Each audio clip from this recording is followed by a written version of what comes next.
आखिरकार जो समीरा का वालिद होता है ये समीरा के सामने हार मान लेता है, क्योंकि जिस हिसाब से जब वो ये बुशरा को बातें सुनाता है एक बार साहब, तो उसके बाद समीरा से सब कुछ बर्दाश्त नहीं होता। तो इसी वजह से समीरा अपनी हालत ये करती है और अपने वालिद को साफ अल्फाज में इनकार कर देती है और कहती है कि मैं शादी करूँगी तो शालम के साथ ही करूँगी, इसके अलावा मैं किसी और के बारे में सोच भी नहीं सकती। लेकिन इकबाल साहब की यहाँ पर बड़ी प्लानिंग है और ये आगे जाकर बहुत बड़ा जब वो धोखा देगा समीरा को और इस तरह से अपने मकसद में कामयाबी हो जाएगा। जब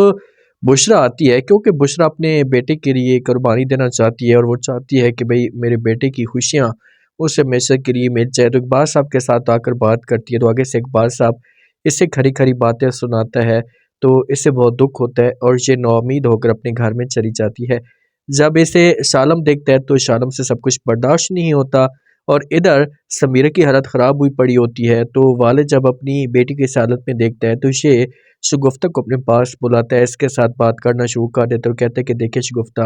आप बुशरा को फ़ोन करो, उसके साथ बात करो कि मुझे ये रिश्ता मंजूर है, मुझे किसी किस्म का कोई भी एतराज़ नहीं है, क्योंकि मेरी बेटी ये सब कुछ चाहती है तो मैं अपनी बेटी के लिए ये सब कुछ कुर्बान करने के लिए तैयार हूँ। लाडली बेटी को इस तकलीफ़ में नहीं देख सकता। तो ये बातें सुनेगी यहाँ पर शगुफ्ता, तो इस इकबाल को जवाब देगी, इससे बोलेगी कि ठीक है, मैं आज ही बात करती हूँ, उसके साथ जो है सब कुछ तय करती हूँ। अब शगुफ्ता का भी खुद दिल करता है, वो चाहती है कि भाई समीरा की शादी शालम के साथ हो, लेकिन जिस हिसाब से अब माहौल क्रिएट हो चुका है ना, तो शालम जो है से नफरत करना शुरू कर देगा समीरा के साथ। जब समीरा को इस बात का पता चलता है तो इसे बहुत ज़्यादा खुश हो जाती है और इसे फ़ौरन शालम को कॉल करती है। जब शालम को कॉल करती है इसे तो खुशखबरी सुनाने के लिए कॉल कर रही होती है कि मेरे पापा और मेरी माँ मान चुके हैं, लेकिन आगे से शालम इसकी कोई बात नहीं सुनता और ये शगुफ्ता के ऊपर समीरा के ऊपर गुस्सा करना शुरू कर देता है। ऐसे कहता है कि भाई तुम्हारे पापा ने क्या घटिया हरकत की है, क्या कहा है मेरी माँ को। तो ये बातें समीरा सुनती है तो इसे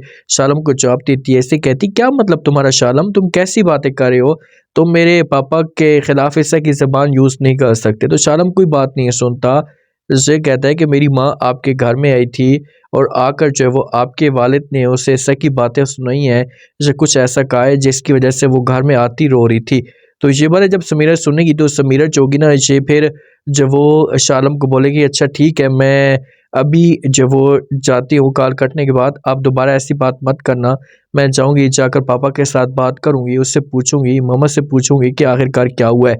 लेकिन यहाँ से इन दोनों के बीच में नफ़रतें पैदा होना शुरू हो जाएगी, क्योंकि शालम जिस हिसाब से शालम की माँ की इंसल्ट हुई है, तो शालम जो से कभी भी ये सब कुछ बर्दाश्त नहीं करेगा और इसके पीछे एक बात साहब की बड़ी चाल होगी कि फ़िलहाल मैं मौके पे अगर जज़्बात में आकर ये फ़ैसला करता हूँ, ज़िद करता हूँ, तो इस तरह से समीरा जो कि ये गलत कदम भी उठा सकती है, तो मुझे अंदर से सब कुछ करना होगा। मैं ऐसा माहौल क्रिएट करूँगा कि ऑटोमेटिक समीरा जो होगी से फिर जब वो शालम के साथ नफ़रत करना शुरू कर देगी और ये जो नफ़रत होगी ये इतनी आगे बढ़ेगी कि इस चीज़ का फिर मैं जो वो फ़ायदा उठाऊँगा। अब देखते हैं कि क्या होता है, शालम और क्या इकबाल साहब की आपस में लड़ाई भी होने वाली है।